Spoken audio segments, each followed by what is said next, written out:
Hello, नमस्कार. कसे आहात? मजेत ना? मजेतच राहा.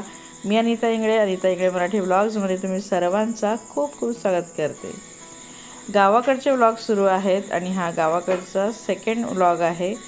तर मी आणि जानू चाललो आहोत मोठ्या बहिणीकडे.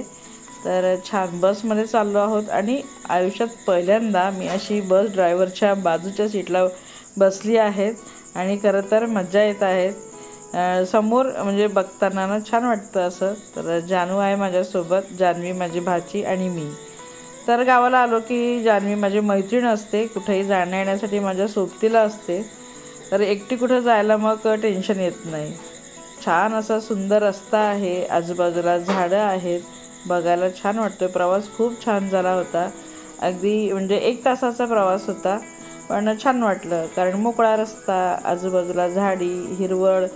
बघता बघताना रस्ता कसा पार झाला माहितीच पडलं नाही आणि फ्रंटला बसलो होतो ना, त्यामुळे छान एन्जॉय करता आलं, शेती वगैरे बघता आली. तर बहिणीकडे जात आहे, म्हणजे ॲक्च्युली नंदेकडे जायचं आहे मला. त्यांच्या डोळ्यांचं ऑपरेशन झालं आहे, तर त्यांना बघण्यासाठी.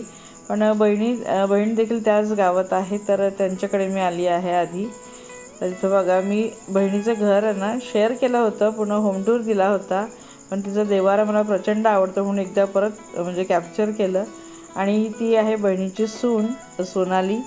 तर नाही म्हटलं तरी पण तिने स्वयंपाक करून ठेवला. आमरस, पुरी पोळ्या, भाजी वगैरे, पनीरची भाजी, असं सगळं तिने करून ठेवलं. आणि ताई ॲक्च्युली भुसावळला आहे, तर तिची फिजिओथेरपी सुरू होती. पण तरीही तिच्या सुनेचा आणि ताईचा आग्रह होता की मी घरी यावं.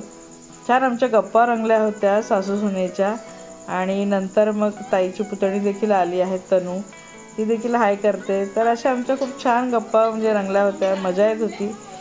कारण खूप दिवसानंतर मग आम्ही भेटतो, तर अशा गप्पा टप्पा रंगतात. आणि ताईच्या ज्या सुना आहेत ना, अगदी मन मोकळ्यापणाने बोलतात. म्हणजे असं वाटत नाही की त्या सून आहेत, म्हणजे मुलीसारख्याच अगदी आम्हाला.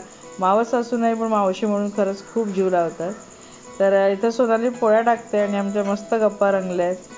तर खूप वेळपर्यंत म्हणजे मी तिथं थांबले आणि नंतर मग नंदेकडे गेले होते, पण तिथं मी काहीच शूट केलं नाही, कारण तेवढा वेळही नव्हता. आणि नंतर मग आम्ही बहिणीकडे जेवण आटोपून वगैरे आणि मग परतीच्या प्रवासाला लागलो, बुऱ्हाणपूर ते नेपानगरच्या. तर मग बसमध्ये सीटवर बसलो होतो मागे.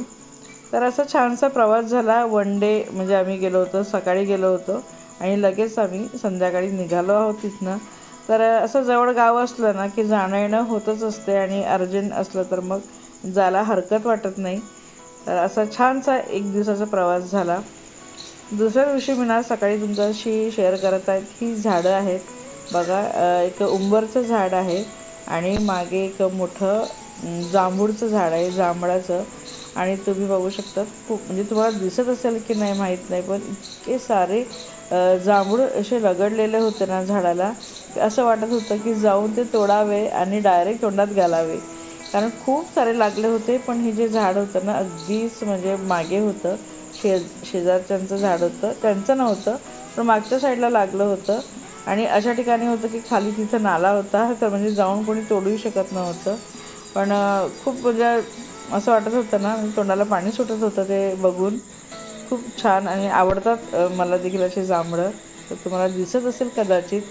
मी खूप प्रयत्न केला आहे झूम करून असं म्हणजे कॅप्चर करण्याचा प्रयत्न केला आहे. तर छान अशी झाडं आहेत. उंबराचं आहे, सीताफळ आहे, पेरू आहे. तर गावाकडे ही जे झाडं दिसतात ना, याची मजा वेगळीच आहे. जेव्हा हे सीताफळ किंवा मग पेरू वगैरे लागतात झाडावरून, तोडून खाण्याची मजा वेगळीच असते खरं तर. तर असे काय छान छान झाड होते. आणि इथंच ना वडाचं आहे, पिंपळाचं आहे, तिथंच मी पूजा करणार आहे वटसावित्रीची. तर आज ॲक्च्युली वटसावित्रीचा व्लॉग येणार होता, पण मला उशीर झाला, तर आदल्या दिवशीचा व्लॉग शेअर करत आहे. नंतर आम्ही संध्याकाळी गेलो दुसऱ्या दिवशी, जान्हवी आणि मी. तर मला तीच वटसावित्री पौर्णिमेची काही खरेदी करायची होती, पूजा वगैरे सगळं घ्यायचं होतं. आणि मग नंतर दोघी म्हणजे आत्या आणि भाची आम्ही आलो मस्त आईस्क्रीम खाण्यासाठी. तर आईस्क्रीम तर म्हटलं नेहमीच खातो, काहीतरी वेगळं खावं. मला माझ्या माहेरकडची लस्सी प्रचंड आवडते. म्हणजे मला कुठलीच लस्सी जेवढी आवडत नाही, तेवढी मला नेपानगरच्या कुठल्याही शॉपमधली जी लस्सी असते ती मला फार आवडते. तर माहिती नाही एक वेगळाच म्हणजे वेगळी चव आहे, पण मला खरंच छान आवडते ती. मग मुंबईची असो किंवा कुठली असो, मी लस्सी एवढी मला आवडत नाही. तर इथं आम्ही ऑर्डर केली आहे माझ्यासाठी स्पेशल म्हणजे लस्सी, आणि जान्हवीने मागवलेलं होतं बदाम मिल्कशेक. तर तिलाही प्रचंड आवडलं आणि मलाही लस्सी खूप आवडली. लस्सी का पाहिजे पता तर खूप छान असा आमचा तो दिवस गेला. तर मी जसे जमलं ना तसं शूट करत गेले. फार शूट काही केलं नाही. जसं जसं म्हणजे आठवत गेलं ते तुमच्यासोबत शेअर केलं. बाकी तर गप्पा वगैरे किंवा मस्त आराम वगैरे तो काही शेअर करण्यासारखं वाटलं नाही. तर बघू शकतात छान असं आम्ही एन्जॉय करतो इथं दोघंही जणी. आणि असंच असतं, मी इथं आली ना की जान्हवीला सोबत घेऊन एक तरी राऊंड माझा मार्केटचा असतो. मग तो बुधवारा मार्केट असते, बुधवारा बाजार असो किंवा मग रविवारचा आठवडा बाजार असो. आणि मस्त असा एन्जॉय केला, आईस्क्रीम फालुदा वगैरे. आणि मग निघालो छान आम्ही चालत फिरत. मग घरी पोचलो आणि तुम्हाला मग दाखवत आहे सकाळी की काय काय आणलं आहेत मी, पूजेची काय काय तयारी केली आहे. तर बघा हे आंबे आणले आहेत, हे दशेरी आंबे आपण म्हणतो ते आंबे आणले आहेत. गोड असतात खूप, हे ओटीमध्ये देण्यासाठी. आता कल्याणला मी घरातच पूजा करते, तर ओटी भरण्याचा म्हणजे प्रश्नच येत नाही. तर इथं 5 जणींची ओटी भरायची होती म्हणून जास्तीचे आंबे आणले होते. आणि सगळं पूजेचं बघा छान असा मोठा म्हणजे दोऱ्याचं जे बंडल मिळतं, आणि तिकडे जे पूजेची पुडी मिळते खूप छोटी मिळते कल्याणला.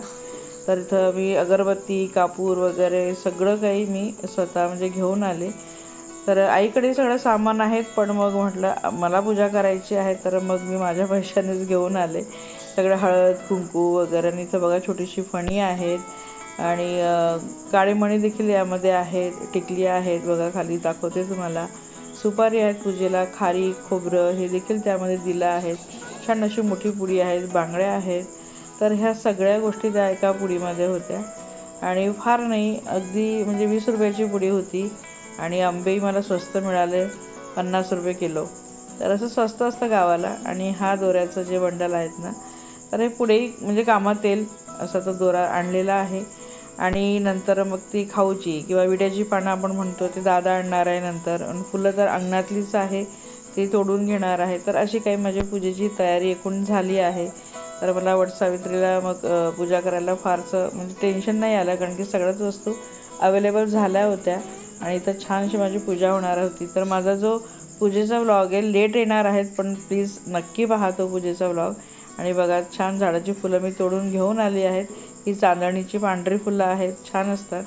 तर दुसरी बाकी फुलं मला मिळाली नाही, पण ही फुलं छान होते मिळाली. आणि पूजेला थोडासा वेळ होता अजून म्हणजे पूजा वगैरे करायला जाण्यासाठी. तर तयारी करून ठेवली आणि नंतर मी बॅग भरायला घेतली, कारण परत एकच दिवस आहे मला. आणि नंतर मग मी परत कल्याणला येणार आहे. तर म्हटलं नंतर वेळ नाही मिळाला तर मग आधीच जे काही सामान वर होता तो सगळा मी आता आतमध्ये ठेवत आहे. तर बघा जे म्हणतात ना की माहेरी म्हणजे लग्नानंतर माहेरी आपल्या कपड्यांना देखील कपाटामध्ये जागा नसते, म्हणजे आपली जागाच नसते. तर असे सुटकेसवर पडतात कपडे, किंवा मग कपाटामध्ये 1-2 कपडे असतात. तर इथं सांडलेले तिथं सांडलेले, प्रत्येक मुलीचं तेच असतं की आधी तिची जी कपाटामध्ये जागा असते ना ती लग्नानंतर नसतेच असो. कारण आपलं सासरी एकटंच एक कपाट असते, मग एवढी खंत करायला नकोच मला तरी वाटते. तर मला जे जे घालायचे म्हणजे जे मी काढायची वापरून ते तसेच धुवून वरच्यावर ठेवून द्यायची. तर म्हटलं आता सगळं ठेवून देते, कारण मग ऐन वेळेवर ते काय होतं ना की काहीतरी विसरायला होतं. आणि मग वर्षातून एकदा किंवा 2दा येणं होते, तर मग परत ती वस्तू इथंच राहून जाते. मग आठवण करून करून मी सगळ्या गोष्टी इथं ठेवत आहे. आणि मग बाकी जे राहील ते जाण्याच्या दिवशी पटकन ठेवता येईल. तर असं सगळ्या कपड्यांच्या घड्या व्यवस्थित करून ठेवत आहे. ड्रेसेस आणले होते मी जास्त करून, आणि साड्या देखील आणल्या होत्या. पण एवढी गरमी आहे प्रचंड, म्हणजे खूपच जास्त गरमी आहे इथं. तर मला जास्त ड्रेसही घालता आले नाही. आणि मी गाऊन ना मुद्दाम कमी आणलं की चला मी छान ड्रेस घालेल आणि फोटो वगैरे काढेल. साड्या नेसेल तर साड्याही मी घेऊन आलेत, पण एकदाही मला म्हणजे एकच दिवशी मी साडी नेसली आणि वटसावित्रीला एक साडी नेसली. तर बाकी ड्रेस घातले, ते पण मी थोड्या वेळासाठी घालायची आणि नंतर ही गाऊन वेअर करून घ्यायची. तर बघू शकता केस कसे अगदी टाईट मी बांधून घेतलेत मागे, कारण खरंच खूप गरम होते. आणि आता एक कूलर लावलं आहे मी, तेव्हा मी तिथं बसली आहेत सगळे हे घड्या वगैरे करायला. तर आणि बघा मी छत्री घेऊन आली होती, कारण मी ऐकलं होतं की इथं पाऊस आहे आणि आल्या दिवसापासून पावसाचा थेंबच नाही आहे. आणि मला वाटतं छान गार वातावरण असेल, पण नाही, इथे खूप गरम होते. तर म्हटलं हरकत नाही, पण कूलर वगैरे होतं तर एवढं काही वाटत नाही. रात्री झोपताना किंवा दुपारी झोपताना कूलर लावून झोपायचो, तर काही टेन्शन नाही एवढं. पण गप्पा गोष्टीमध्ये ना काही जास्त असं वाटलंही नाही. म्हणजे कधी वहिनीशी गप्पा, कधी आईसोबत गप्पा, कधी बाबांशी, भावाशी, त्यामध्येच वेळ जातो. तर ही बघा, ही जी चादर आहे ना, ही मी सोबत घेऊन आली होती. माझी घरची पांघरण्याची ही एकमेव माझी ही चादर आहे, जी वर्षानुवर्षाची आहे. आणि हीच मी प्रवासामध्ये सोबत घेते. तिथे गरजच पडली नाही मला पांघरण्याची. तर हे सगळं काही आवरून ठेवते, कारण मग खरंच वेळेवरते ना आपली छोटी ती छोटी गोष्ट जरी राहिली तरी मग आपल्याला असं वाटतं की अरे हे माझं राहून गेलं, ते माझं राहून गेलं. त्यामुळे म्हटलं छोट्या छोट्या गोष्टी आधी ठेवून देते आणि मग वेळेवरती ज्या काही वरती राहतील त्या ठेवून द्यायच्या. गावाकडे ना शूट करून व्लॉग टाकायला देखील हरकत नाही, पण व्हॉईस ओव्हरिंगला थोडासा प्रॉब्लेम येतो, कारण आपण घरी एका रूममध्ये व्हॉईस ओव्हरिंग करतो, सगळ्यांना इन्स्ट्रक्शन देऊन रूम बंद करून. पण गावाकडे तसं करता येत नाही. त्यामुळे मी ह्यावेळेस ना जास्त शूट देखील केलं नाही, की म्हणजे नको दुसऱ्यांना आपण आपल्यामुळे डिस्टर्ब का करायचं, त्यांची कामं का थांबवायची, अशा त्या कारणामुळे देखील मी फारसं शूट केलं नाही. घरी असं मला कोणी अडवत नाही, म्हणजे त्यांना माहिती मी व्लॉग वगैरे म्हणजे व्हॉईस ओव्हर वगैरे करत असते. तर मला अगदी एका म्हणजे शांत राहतात सगळे आणि मला वेळ देतात पुरेपूर्ण. पण तरी मला तरी असं वाटतं की आपल्यामुळे दुसऱ्यांना त्रास नको. तर बघा, ही एक जांभळी साडी मी घेऊन आली होती वटसावित्रीसाठी नेसण्यासाठी, पण मला खूप हेवी वाटते ही साडी आणि नेसल्यानंतर मी इथंच ठेवून जाणार होती.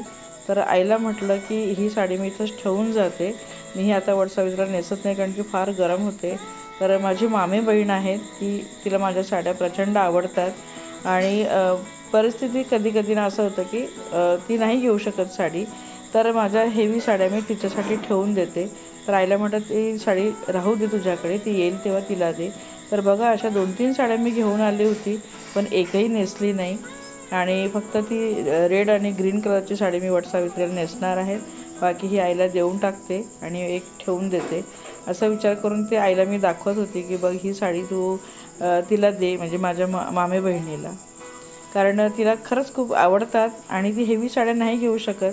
तर असं वाटलं चल आपण नाही नेसत ना, म्हणजे मला त्याचं ब्लाऊज अजिबात होत नाही आहे. मी दुसरं जरी शिवून बघितलं किंवा रेडीमेड पण घेतलं आहे, पण तरी ते मॅच होत नव्हतं. आणि मला साड्या आता वजनदार साड्या माझ्याने आता कॅरी होत नाही. तर मग ती थोडीशी नाजूक आहे, छान आहे आणि ती आता अजून कॅरी करू शकते. त्यामुळे तिच्यासाठी मी ही साडी ठेवून गेली की तिला हे नेसायला दे माझ्याकडून. तर असा एकूण आजचा व्लॉग होता. फार काही आजच्या व्लॉगमध्ये नसेल, पण तरी आवडला असेल तर प्लीज लाईक कमेंट नक्की करा.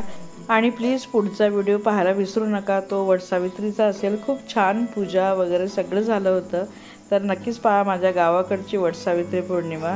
आणि चला मग आता आजच्या व्हिडिओला मी इथंच एंड करते. प्लीज लाईक कमेंट करा आणि चॅनल आतापर्यंत सबस्क्राईब केलं नसेल तर प्लीज चॅनल सबस्क्राईब करा. भेटूया पुढच्या व्हिडिओमध्ये. तोपर्यंत बाय.